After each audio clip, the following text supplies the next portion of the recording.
My name is Elsa Frankel. I am a senior and a proud autistic woman.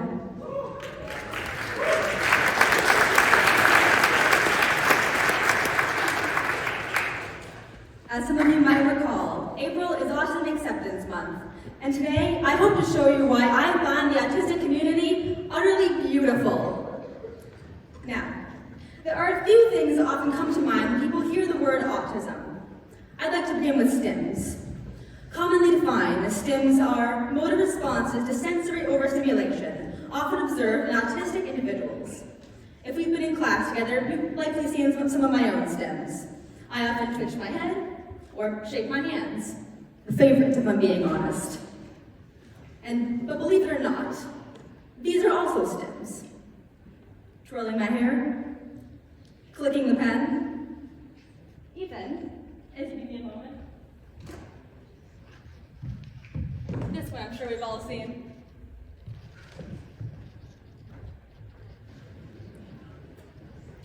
Now, see, STIMs aren't actually limited to just the autistic or even the larger neurodivergent communities. Everyone STIMs. In fact, let's redefine that term.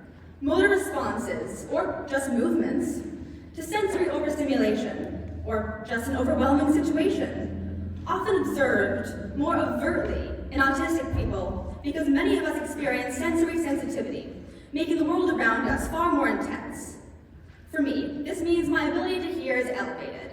And an example would be if a plane is flying overhead, it would sound like it was directly beside my ear. And my friends can call out to me in a fairly normal tone from across campus and expect a reply.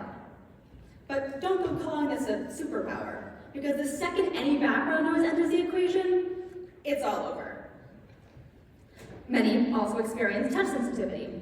And while I don't fully relate there, I can say that I'm acutely aware of my movement, in particular my proximity to objects. Thus, stimming is vital. And I'd even like to say that stimming is beautiful. We've all heard of stimming out of distress, but have you ever seen a happy stim? Felt the type of joy that propels you to run over to your best friend and jump up and down, to run across a field shouting with happiness. Stimming is connection. Stimming is the ultimate form of human emotion. So why do we mock others for their stims? And to my autistic friends who feel uncomfortable stimming the way they need in classes, I can promise you that I learned far more from focusing on the lesson than I ever did from trying to act neurotypical. I've also learned a great deal from listening to the passions of those within my community. See, autistic people have these fun things called special interests. These passions extend far beyond a simple hobby. We can connect our special interests to any other topic with ease, and can spend hours enveloped in our field of choice. My special interests have included mathematics, powerlifting, and botanical science, and I have friends with special interests in quantum mechanics, digital art, and Dungeons and Dragons. And I can say with certainty that hearing about their passions is utterly fascinating. One of my friends, hey there Sam, has single-handedly conceived of and drew out an entire multi-dimensional society, complete with dense plot lines and relationships. Pretty cool. Because see, the autistic brain is both extremely logical and creative. We find connections in ways people often overlook, and while we tend to have difficulty figuring out the formula for small talk, our special interest-based conversations are unmatched. One of us will start, going on for a good 4 minutes, and then suddenly the interest of the other is sparked, and then it's their turn to give a short dissertation. The conversation continues this way for sometimes a few hours, neither one worried about oversharing because we know our own turn will come, and because we're fueled by the building excitement as each of our passions is valued. I encourage you all to ask about someone's special interests.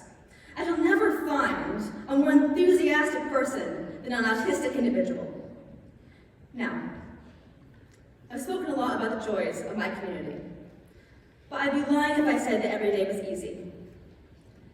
I continue to share these sentiments because our very term of identification is still used as an insult, because we still struggle to receive basic accommodations with greater society.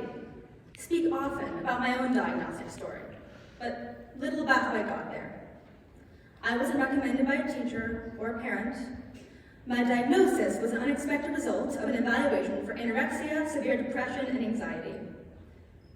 My mother long suspected I was autistic, but my grades were fine, and I wasn't mean to other kids, so her questions were dismissed. And unfortunately, my story is not unique. Many will not receive a diagnosis until something goes wrong later in life, because we learn to mask or act neurotypical. And this is utterly detrimental. I still recall the days walking back from lunch pre-diagnosis at the age of 13, telling myself to shut up and stop talking because I was unfit to do so. Today, post-diagnosis, one of the most common phrases I hear when telling others that I'm proudly autistic is, "You're so brave." And it makes me realize that for us, simply openly existing is seen as a form of advocacy. And as someone who chooses actively to advocate, that path ought never to be forced on anyone. Advocacy is exhausting. And as much as I deeply believe my message, I still have days where I'm right back in my room, crying and questioning my own social ability and love for my identity. My goal as an advocate has never been to carve a path for others in my community. Rather, I hope to tear the path beneath me, because no autistic child deserves to wonder why they can't connect the way their friends can, why the educational system simply won't understand their unique needs, why the big figures speaking on our behalf have never walked a day in our shoes, and I will dedicate my life to improving our collective futures. The world needs autistic people. We make societies thrive. Our community is vibrant, innovators of past, present, and future. Here at Williston, we have the power to embrace a new perspective. And I can argue we've made commendable progress over the past 6 years. However, we're far from done. And to my autistic friends hearing me speak today, our era of excellence has only just begun. Thank you.